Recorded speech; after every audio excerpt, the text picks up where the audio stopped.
It is a privilege to be here with you today, and I say it in all sincerity. Arguably, there are three industries in the world that have inherent virtue. Farming, because we all need to eat, right? Healthcare, because everybody ought to feel better and ought to be able to thrive. And education. Everybody ought to be liberated to maximize their personal potential. Today I'd like to talk about education and the things that we can do for teachers that help their kids. Like Chet, I've done a lot of traveling recently. In the last 36 months, I've visited these different economies, these different systems. Let me tell you, there's a consistent preoccupation, a consistent worry. And I'd like to use as a metaphor my vacation to Jamaica. Now, I'm not a high roller, but about 9 couples, we got together and decided we'd pool our money and go to Jamaica on a vacation. This is the picture we saw in the brochure. Does that not look idyllic? This is what it looked like when we arrived. And this is what the beach looked like. There's a moral to the story. Steve, caveat emptor. Be careful what you spend on. It may not quite produce what you were promised. All too often, come on, enjoy. All too often, somebody wants us to make that leap of faith. That's not faith. Faith is something has been shown to work somewhere like you, and you can trust it. Now, enjoy with me for a moment and participate. Fortunately for Sparky, Zeke knew the famous Rex maneuver. That's not enough laughter. I'm a statistician. I have to overcompensate by, trying to produce laughter. Okay. Anybody, your favorite class was your statistics class? Oh, there's a cry for help. I apologize. Let me ask you, is the Rex maneuver a good thing? I'll ask again. Is the Rex maneuver a good thing? I think I heard someone say for the cat.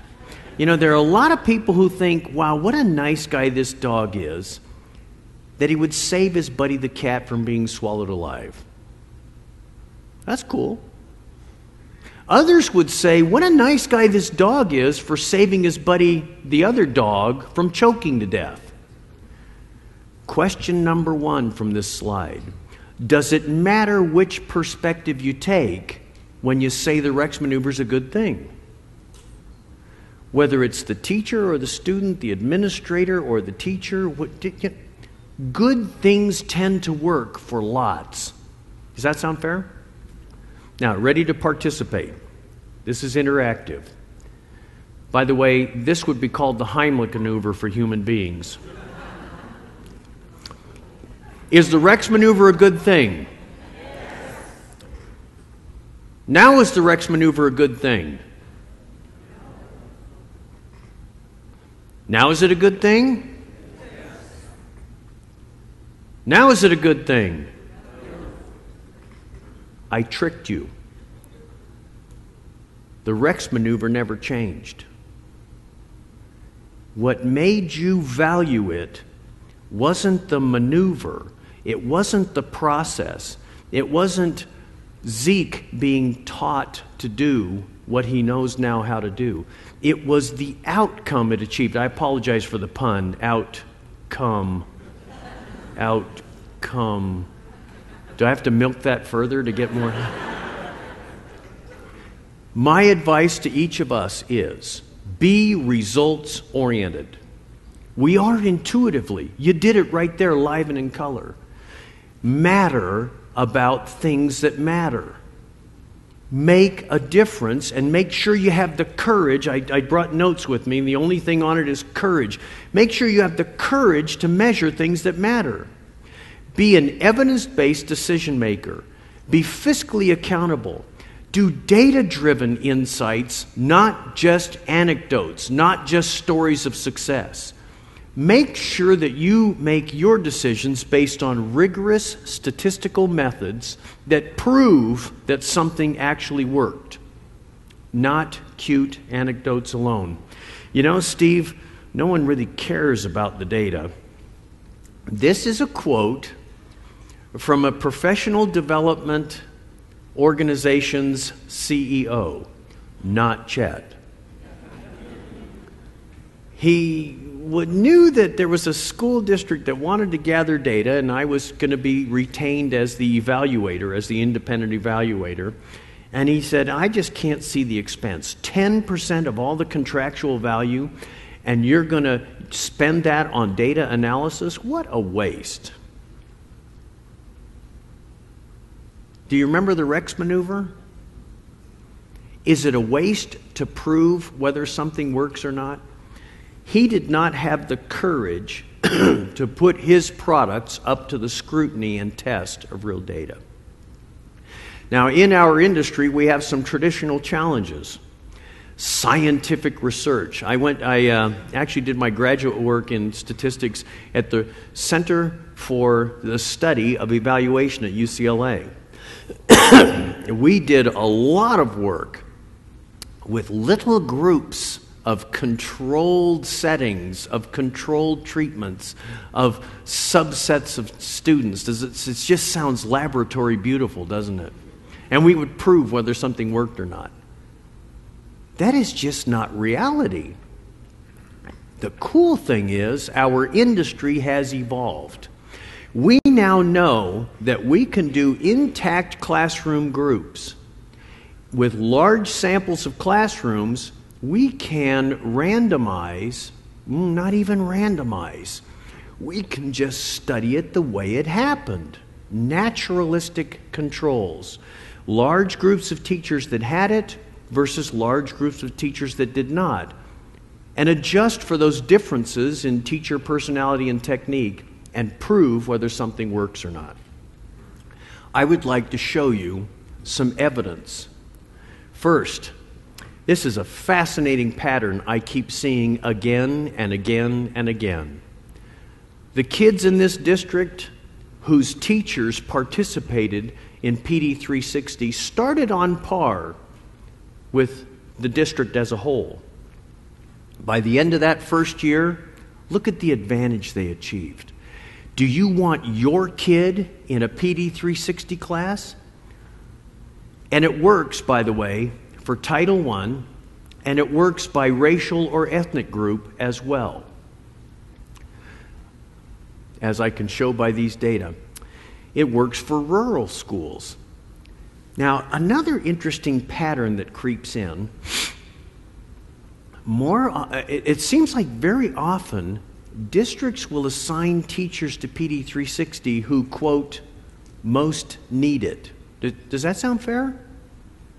I'm going to give you this professional development because you're the one who can gain from it the most, or your kids can gain from it the most versus the rest of my district. So I'm going to start out with you.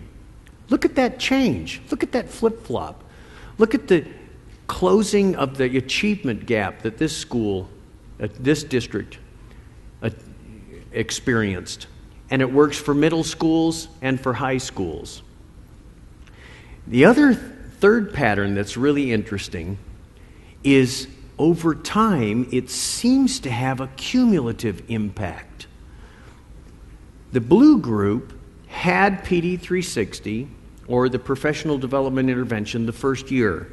Then you can see they outgrew their peers from the same school district who did not have it, just went ahead with whatever they knew. The second year, because of the proof of impact from the first year, they decided, let's give it to this next group of teachers, the red line. And you can see their slope is about equal. The problem is when you wait, you kind of cheat those kids and teachers out of a cumulative, look at the difference, 101 points over 2 years versus 45. Fascinating data. And again, as you heard on the video, the more time teachers spend, the more interactions with the applications and the solutions that they have, the bigger the impact is. We do this by regression analysis. And then at the schools, if you're doing it as a whole school, the more teachers you have registered, the higher your whole school comes up. The reason I share this with you, it's very important to remember that things have as much success as we are passionately engaged in helping them succeed for us. Does that sound fair? Lackadaisical, well, the other thing on my little note, your results may vary. Remember that on TV? It's usually with the weight loss thing. The same thing for professional development. And here it goes for math. The same patterns. Look at that. You start about the same, and then the ones who participate have significantly greater growth and end up significantly more improved. By the way, that word significance, you see the little p-values in parentheses? These are ready to go to press. And it works for minorities or for kids who most need the growth that comes from teachers who are helping them grow. It works for racial and ethnic groups. And in math, just like reading, kids that start at a disadvantage can often end up at an advantage, not just closing the gap, but exceeding not only expectation, but the performance of their peers whose teachers did not get the benefit of the extra training. We can close these achievement gaps. Teachers can make a positive personal difference when we help them with techniques that hone their skills and keep them keenly aware of the best things that work the most efficaciously. And it works over time as well with that same cumulative effect. Interesting, these kids in the blue group started at a disadvantage. And again, as with reading, the more the teachers use it, the more motivation they prove and show, the more dedication they have, the bigger the impact. There are other kinds of outcomes. I want to sneak this one in. You may remember a great teacher when you were a kid. It wasn't so much your achievement scores, it was a clicking sort of connection. Great teachers make a difference. Can a program make an attitudinal difference for teachers and for students? Well, we're starting to measure that with some surveys, and we're finding some interesting results. Because of what I'm learning, I love teaching more than I ever have. Look at that on a 0 to 5 scale. I look forward to coming to work more than I ever have. I look forward to teaching more than I ever have. My students know I care about them. You know, I'm not sure she really or he really knows, but boy, they're sure focused on it. Look at those data. I care if my students care is the real message there. And what about the impact on the students? Remember, they were passive. They didn't do PD 360. Their teacher did and then came back with these improved skills. My teacher cares about me more than teachers in my prior classroom experiences. School makes a difference in my future. This happens to be, the next couple are from high school. I do not want to drop out. Would you like your kids to produce this kind of data? And I worry about the 0, the 1, and the 2s. I wonder if I could find them and make a positive personal difference by investing at a different level. We should invest in solutions that have proven results, not just believe glossies and glib claims. We should remember that miracles seldom happen. And please remember the Rex maneuver. please do yourself a personal favor, and everybody who works with you, for you, or who cares about the kids in your district or in your school. Let's make sure something is happening as a result of what we invest in. And no matter where we teach, we can make a positive personal difference for our kids.